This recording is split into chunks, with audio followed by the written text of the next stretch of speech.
Hi, this is Sean, and this channel's called Wolf Dog Moon. And on today's episode of Comic Book Realms, we're going to review and discuss the Uncanny X-Men number 224. So if you like this kind of content, smash that like button, subscribe to our channel for more, ring the bell for notifications, comment down below, and share with your friends. Alright, let's get into this one. So if you've seen our previous episodes of Comic Book Realms, then you know how this is going to go. We're going to split this up into two parts. One's going to be a spoiler-free section, so in case you want to go get this comic for yourself and not be spoiled, then you can do that, but we do encourage you to come back for the spoiler section, and we'll warn you before we go into the spoiler section. So you can just bookmark that part, and then after you've read this for yourself, you can come on back and get in on the discussion. Or you can just stick around for the whole video and as we walk through this awesome comic book. Alright, let's do this. So, we've been doing on Comic Book Realms the Uncanny X-Men in this series. We started around number 220, I think. And so we do encourage you to go check those out for more context. But right off the bat, you get this awesome cover. And you have... in the corner over here, like I've said before, you have Dazzler, Longshot, Havoc, and Psylocke. And they're essentially like rookies. They're the new recruits of the Uncanny X-Men. You have all of the original members and many of the stalwarts, the seasoned veterans. They've gone off into other comic book series such as X-Factor and Excalibur and a bunch of others. And so now you're left with these rookies trying, with the addition of Rogue, trying to cut their teeth, so to speak, in the X-Men. And you have Wolverine as the current leader of the X-Men, while Storm is on a spirit journey. So that's where we find ourselves in this particular issue. And so you have this awesome cover. It has, I like how bright and vibrant that this cover is in terms of the coloration. You have Longshot doing this awesome rescue of this lady that was in this car right here. We have an old, looks like a 50s or a 60s style Cadillac just racing towards Havoc as he's blasting his sonic blasts towards it. And then in the corner, this is the first time we're getting this message, which it says it's warning the reader that the fall of the mutants is coming. So that they stop warning with this issue, and because we're heading towards this crossover series with, I think the New Mutants are included, and then one other the Uncanny X-Men, and then one other comic series. And the different storylines are going to cross over to those different comic books. And we're going to have this, the fall of the mutants theme. And so it's almost like a doom counter or whatever. If you've ever played Final Fantasy, it's like there's an impending doom that overshadows everything in this particular issue of the comic. So it's almost like you hear this heartbeat or a ticking of a clock as it's counting down towards this event that's going to happen. And so you get a lot of action and adventure in this particular issue. And again, you have, like I said, Wolverine. He's a seasoned veteran, and he's been thrust and put into in charge of these rookies. And so he's trying to get them up to speed and keep them alive at the same time. And they make a lot of mistakes, and they also don't understand the gravity of the situation many times in terms of what types of enemies that the X-Men are going to be facing. A lot of times they're facing like contract killers in such as like Mr. Sinister and the Marauders, or the Brotherhood of Evil Mutants. These guys don't mess around. They're out for blood, and so Wolverine knows he has to get these rookies up to speed. And so they make a lot of silly mistakes and stuff, and you'll see that in this issue. But you get this awesome adventure story in this particular issue. And and again, we're getting this foreshadowing of this, the fall of the mutants is coming. And it's also echoed in this awesome cover. And where you got impending doom is gonna, somebody's like, it's like the immovable object, meeting the extraordinary force or whatever. It's like one of these it's like a game of chicken or something. Only one of these groupings can win. And luckily, Longshot, he's very lucky. He has like a special mutant ability, and he's always in the right place at the right time. And with his agility and stuff, he's able to get this damsel in distress out of the situation. And so if Havoc wreaks destruction on these goons in this car, then it was their fault in the first place for being these lunatic goons that they are. So you get this awesome adventure in this issue. I liked this issue. It had some funny bits in it and stuff, and it also I do like this the sense of this impending battle that's coming. It's like a spiritual war that's on the horizons, and they keep warning you about it. And also you have Storm going on her spirit journey, and so that continues in an epic way in this issue of the Uncanny X-Men. So we definitely encourage you to pick this one up, and also go back and watch our previous episodes for more context, and you may want to pick those issues up as well, because you get this awesome hero's journey with this particular series of the Uncanny X-Men, and it culminates in some marquee and awesome moments along the way, and you can really get behind characters like Storm, as she lost her powers, and so she's on this spirit journey to find this man called Forge, and he's the one that took away her powers. She also has feelings for this man, and so she has to find him and either force him or defeat him in order to get her powers back, but she doesn't know how that's gonna happen. So you get an awesome battle that Storm has to wage in this particular issue. So this will end the spoiler-free section, but we do encourage you to come on back once you've picked up this issue for yourself. Alright, let's get into the spoiler zone. Alright, so let's dive on in on this awesome issue of the Uncanny X-Men. So right away, this particular issue is called The Dark Before the Dawn, and it's definitely apropos. It really plays out in that way, and you get this awesome, defiant, strong, image of Storm.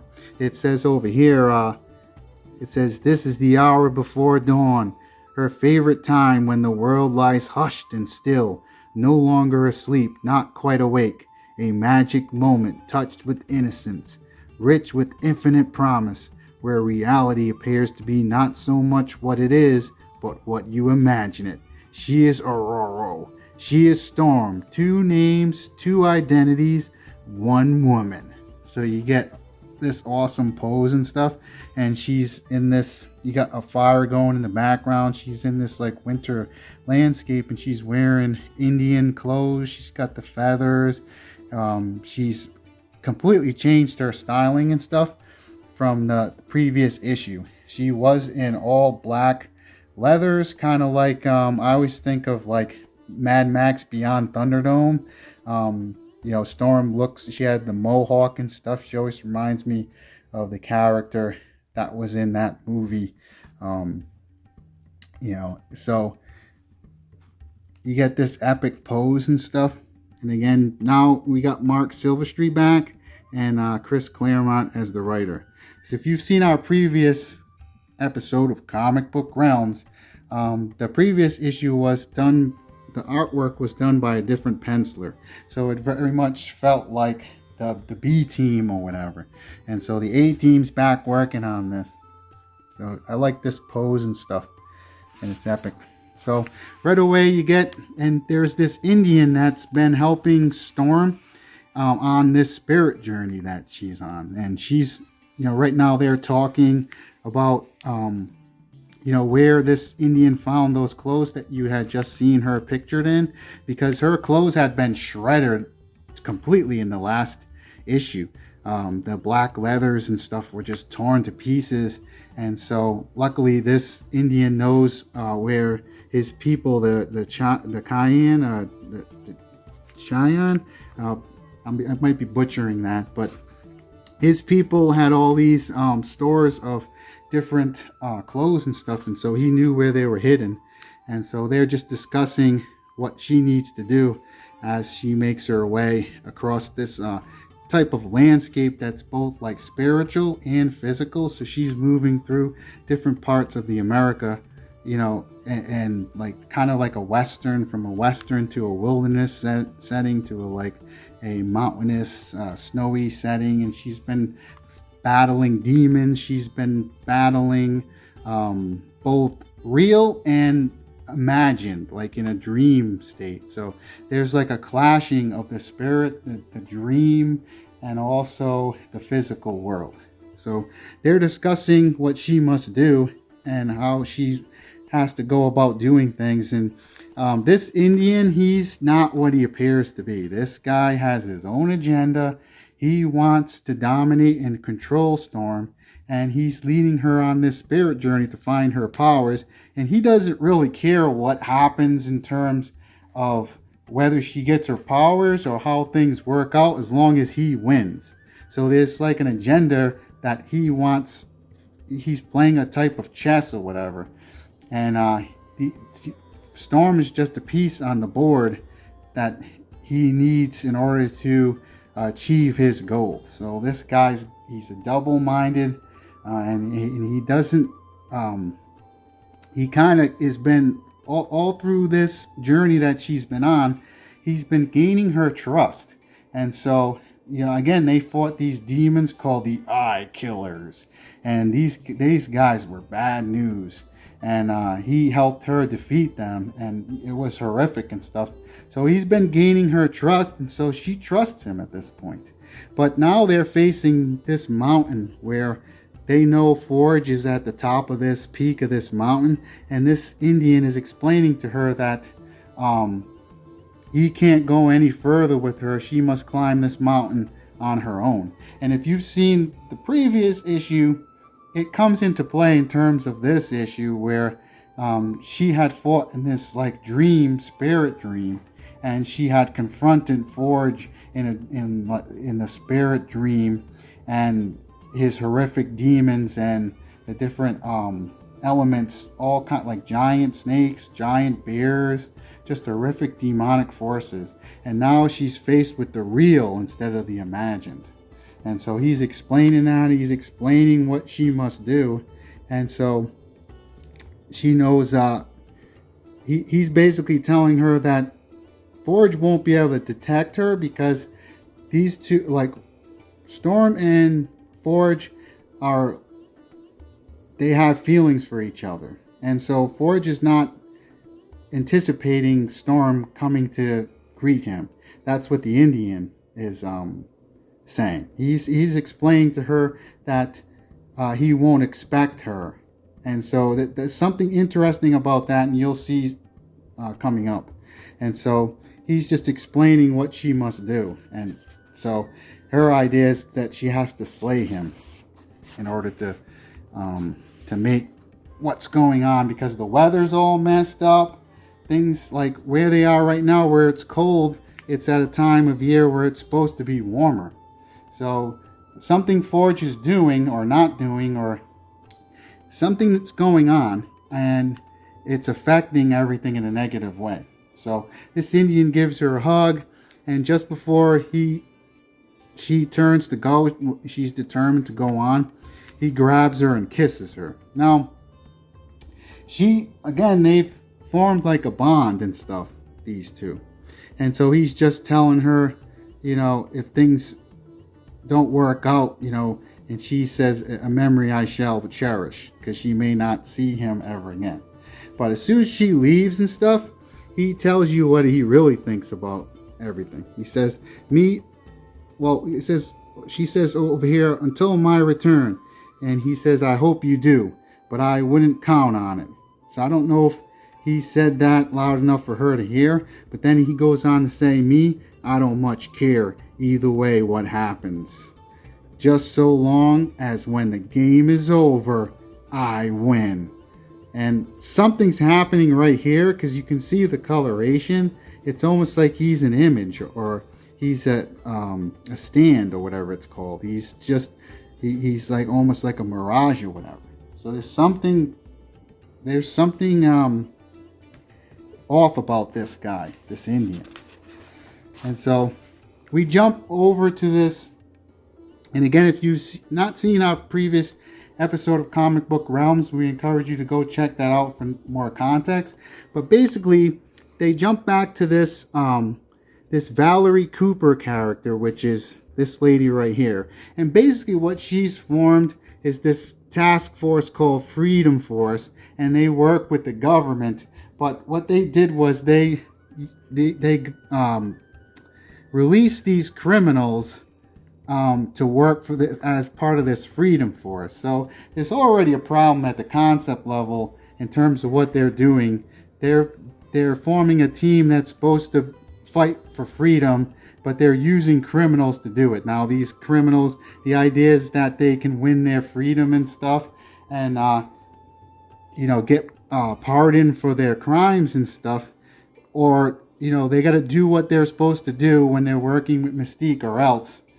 And they don't really have a choice. But these they're slimy characters. They were in prison for a reason, and this lady's warped. Her mind is warped, where she's twisting everything. Where her idea on democracy, for example, runs counter to like civil rights, civil liberties, and because she wants all the mutants to be registered with numbers.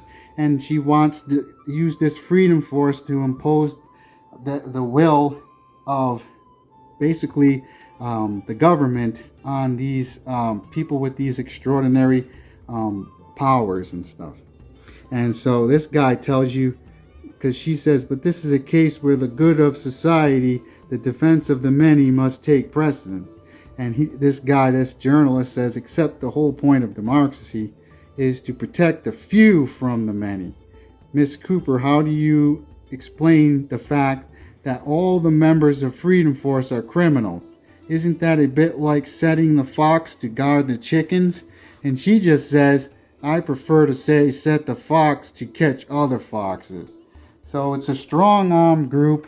It's a thuggish group that's basically at the concept level. It's going to do the opposite of what this lady claims they're going to be doing.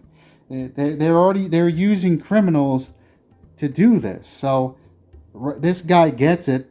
He understands that you're already on the wrong foot in terms of trying to create this group that's for the betterment of humanity. It's not what this lady's about. She's warped, and up is down and down is up to this lady. She thinks that what she's doing will basically get rid of this dangerous element, which is these people with these extraordinary powers and stuff. But she's ignoring that these people, you should be judging people by the content of their character, not just the fact, for example, that they have these powers. It depends on the person. And so she gets it wrong at the concept level, but she's working with the government and stuff, and she's working with these criminals to kind of try to turn them into heroes or whatever. That's not going to happen. So we jump ahead, and we get this funny bit where these guys are discussing, because they're watching what I was just talking about on the news at the gym. And if you've been to the gym, they have, the one I go to, they have like all these monitors everywhere and stuff. And so you can't, the sound's turned off, but you can see the pictures, and it's just like this, and you got people in the gym talking about what they see on there. And then you have Rogue. She's working out there with this special equipment that was made for the Fantastic Four. And it's funny because this guy's like, I had put this in the gym as a novelty. Originally it was for the Thing, the rock, the guy that's made out of rock in the Fantastic Four. He's super strong. But this guy thought that no one would be using it. It was just supposed to be for novelty. But what's cool is Rogue can get a good workout from using it. And so this guy's like, he's like, oh man. So he's kind of shocked about that. So what's cool is you get this cool interaction where Rogue's working out and this lady comes over and it ends up being Mystique. And now Mystique is like a foster mother to Rogue. And so originally when Rogue was evil, she was working with Mystique and stuff. And so Mystique just shows up.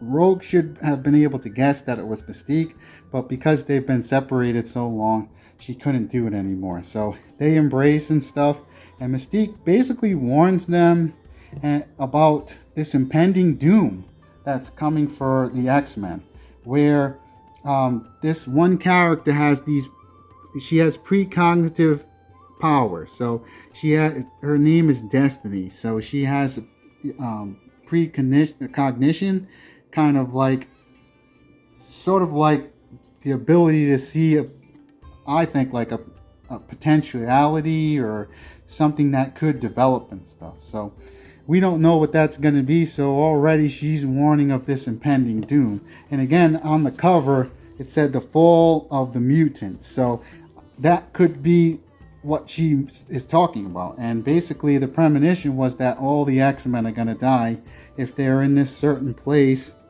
Let's see. It says, in the very near future, in or around the city of Dallas, the X-Men are going to die. And so she tells Rogue and stuff.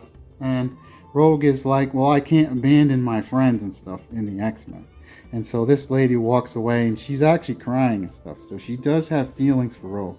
But this is the Lady Mystique that's working with those Freedom Force goons, those criminals, that the idea is that they're going to be hunting down mutants and hunting down these people with powers in order to register them, or probably just to kill them or throw them into prison. So you got criminals doing that. So these thuggish guys. So now we jump over to Dazzler. This is a cool little bit. It's funny. She's sort of incognito and she's playing in this club and everybody likes the music and stuff. And this guy's drunk and he knocks out the electric power. But Rogue's special ability is she can create sound and the electronics herself. And so everybody's grooving to the music again. And so she's super happy about what happens and everybody's clapping and stuff. But and she's getting really in the moment and stuff. And we've seen this a few times from Dazzler. She's very happy-go-lucky when she gets going. You got this guy in silhouette. He's over there smoking and ends up being Wolverine. And she's so excited. He's saying good show and all this stuff. But then he's like, it wasn't a good idea to let everybody know about your powers and who you are. This guy senses what's coming at an intuitive level, and he knows that you can't mess around with the enemies and go around, televising your abilities and stuff, because somebody could put a bullet in your head when you're sleeping or whatever. And so Wolverine's very seasoned in these rookies, so he scolds her and chastises her to the point where she's crying about it and stuff. And then Rogue shows up and starts to explain about how all the X-Men are going to die. And so now we jump over to see a lot happens in this issue, which is pretty cool. So you have these different segments with the different characters and stuff. And so you have Havoc walking with Longshot. Longshot's just jumping around. They had gone and seen this movie, Raiders of the Lost Temple. I think that's meant to be kind of a gag. It's another iteration of Raiders of the Lost Ark or something with Indiana Jones. And Longshot, he's not from this. He's like from another dimension. So he's like, let's go meet these celebrities and stuff, or the people that were in the movie, because they seemed cool. And Havoc's just kind of a little bit downtrodden because his girlfriend or wife, I can't remember which one. I think it's his girlfriend or fiance. Her name is Polaris, and her mind has been demonically possessed, and she has left him and she's part of the Marauders. And in fact, she's like the leader of the Marauders under this guy called Mr. Sinister. So this guy's jumping around, he's happy-go-lucky and stuff, and all of a sudden they see an altercation over here where these police officers get gunned down. These guys grab this woman, and then they jump into this Cadillac, and they race away, these goons. And so what's cool is Longshot goes into action right away, but he's wondering why Havoc doesn't seem to care. He's just like, whatever, he just keeps walking. And these goons are all excited about what they're going to do to this girl when they get her by herself. So Longshot throws his harpoon, and he swings over. At the same time, he throws his blades, takes out their tires, and then he grabs this damsel in distress. And you can see the hearts over here, which is a cool gag and stuff. And so this is the cover right here of the issue. And so these guys jam on the brakes, but it's too late. They don't know what's going on. They slam into this light pole and stuff. And all Havoc says is, "Had enough, fellas." And so Longshot took this damsel in distress. Now I like this guy's art style, this Mark Silverstreet. He has kind of like a marketing type style, advertising, I feel like. And it really lends itself to this gritty, edgy feel that the Uncanny X-Men have. So, hold on one second. Alright, we're back. So, Havoc's just telling these guys to stand down and give up what they're doing. But of course, they're thugs. And they just talk nasty to him. So, he just explains what his powers are, which are project energy plasma in a highly excited state. And so he just melts their car. And so it's funny, after that they're like, this guy's like, "It's okay, man, we don't want no more trouble." And so it's funny too, he says, "Can I be arrested now, please?" He literally wants to be arrested, the chump. And what's cool is this police officer comes over and kind of warns Havoc and stuff. Again, you have this impending doom, almost like Final Fantasy or something. You have this doom counter ticking. And so now she's explaining that there's this federal task force that's hunting for X-Men scalps. So be careful, and there's nothing she can do about it. So there's this momentum building up in this terrible way where it's like an escalation, and you can't stop the escalation from happening. The X-Men can't stop it from happening. And also we find out that Mystique, through this Destiny character, is letting them know that all the X-Men are going to die. So there's very much a sense of foreboding and doom approaching. And what's funny over here is as they're explaining that, and you got Longshot and this girl, she's in love with him now, and he's just questioning it. He does this all the time, and all the women do this for the Longshot character. So, and we jump back over to the X-Men. They're on Alcatraz, because Alcatraz is empty, so they're using it as a temporary base. And they even have the jet that they use. But they're talking about what their plans are. And basically, they've all heard from Rogue what's going to happen if they go to Dallas. So Wolverine is basically like, that's exactly where I'm going then. If we're supposed to die there, he's like, I want to see what's there, and maybe I can take it down. He doesn't believe in this Destiny stuff. He's going to take matters into his own hands. So he's just explaining to them that they don't have to come along or whatever, because they could get killed. And so he's really gruff about it. But what's cool is they don't, let that stop them, because they're like, we're X-Men too. They're on the hero's journey, and so they're coming along.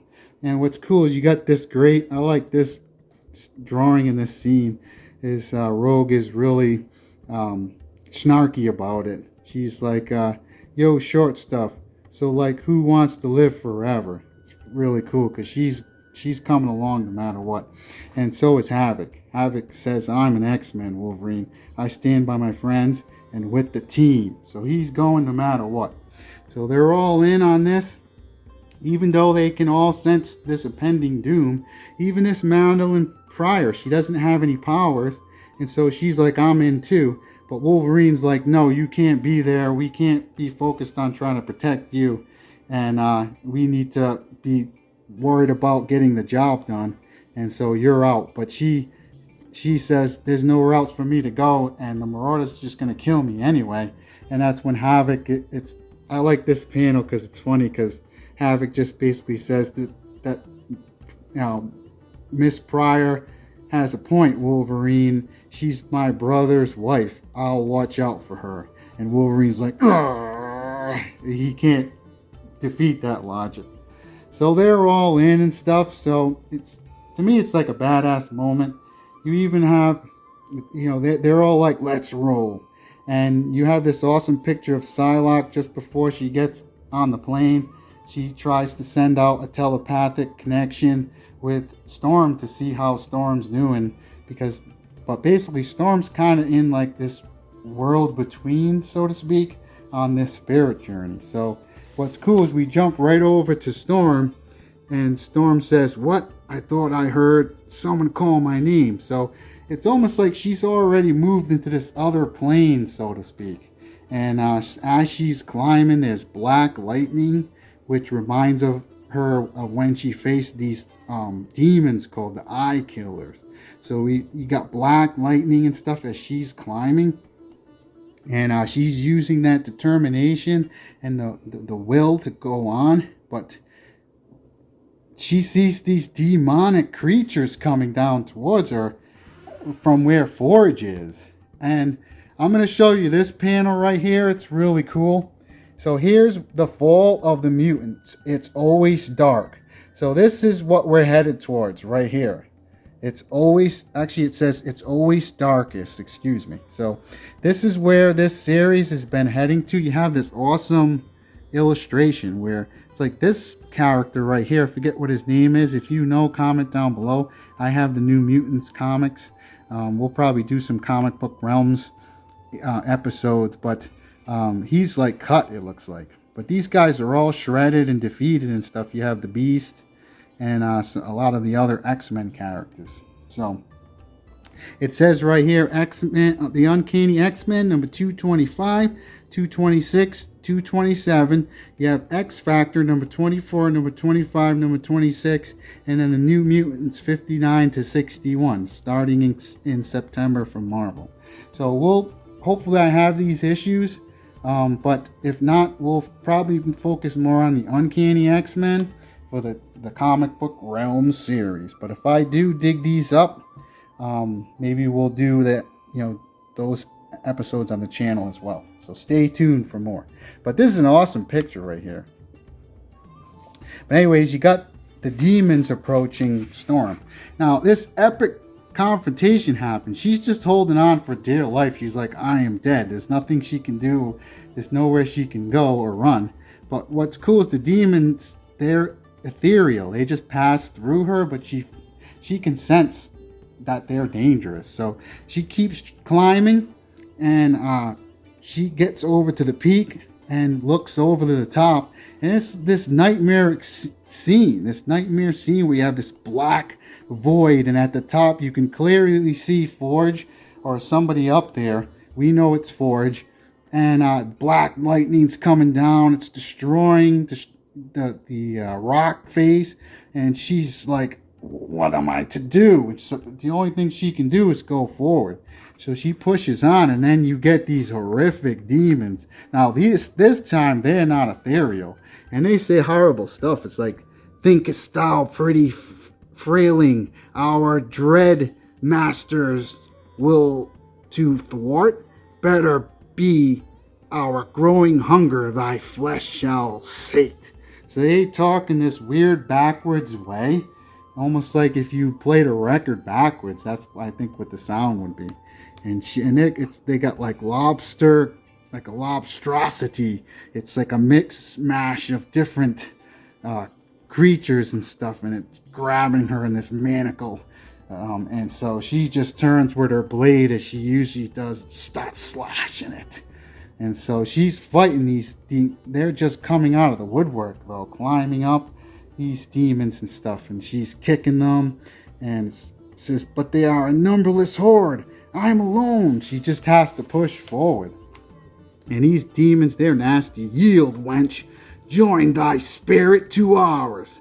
Our master will reshape thy flesh to give thee pretty wings. So she's like surrounded by these creatures, and again, she has no powers, so she just pushes forward. If you want it, pay for it in blood, she says. So she's just attacking, and she's just pushing forward. It's like almost like Conan the Barbarian.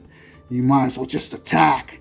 But they're just overwhelming her. They're grabbing onto her. I mean, this is an awesome drawing as it slopes down, and they're just swarming her and stuff and overwhelming her. And now this one grabs her in this nasty way, and it's, poor, puny, pretty, thy race hath ruled thy precious orb too long. Our turn now. And so you have this other one running towards, and it's got these jagged, nasty spikes for hands. And so she knows that she just has guts and grit, and that's all she can rely on. So she has to wait for the last second. And this is epic. She moves at the last second, and then this demon slashes the other one. It's awesome. And then you just have more misshapen demonic foes for her to face. She's just overwhelmed by these demons, and she's not going to give in and stuff. It's awesome. So you move towards the end. We're getting close to wrapping this epic issue up. But she's battling. You got the black lightning, and she's using her blade, and they're tearing at her. These clothes that she has, they're nasty. But she just doesn't give up. You got these awesome panels. She's slashing and fighting back with everything she has. She says, "I love you still and I fear always. But this abomination I cannot abide," she says. It's awesome. So she knows that Forge is part of this somehow. So she makes her way to Forge. We know that Forge, he had to reforge a leg and part of his hand. So he's like, Aurora? He's surprised to see her, but she means business. She's holding the blade, and he's, "How did you find me? Why are you here?" So something's not right away. So she just attacks to put an end to this madness. That's why she's there. But we find out that he was trying to stop the madness. That's what he's been doing. He's been there trying to close this portal that has opened, this demonic portal. And so she's shocked. He's trying to save the world, not destroy it.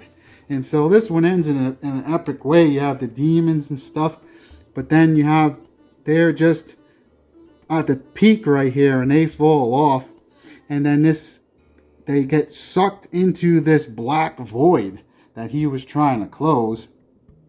And so the narrative shifts to the Indian's perspective, because he's the one that has been controlling this from the beginning. And so he destroys this cliff face where Forge was connecting to this portal. Scrap, boom! And he uses his eerie powers or whatever. And now his sadistic smile, he's happy because he destroyed the only two people he believes that could stop what's to come.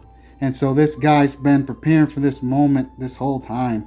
This double-dealing jerkwad. So it ends in this awesome way, and it says, "Next false dawn."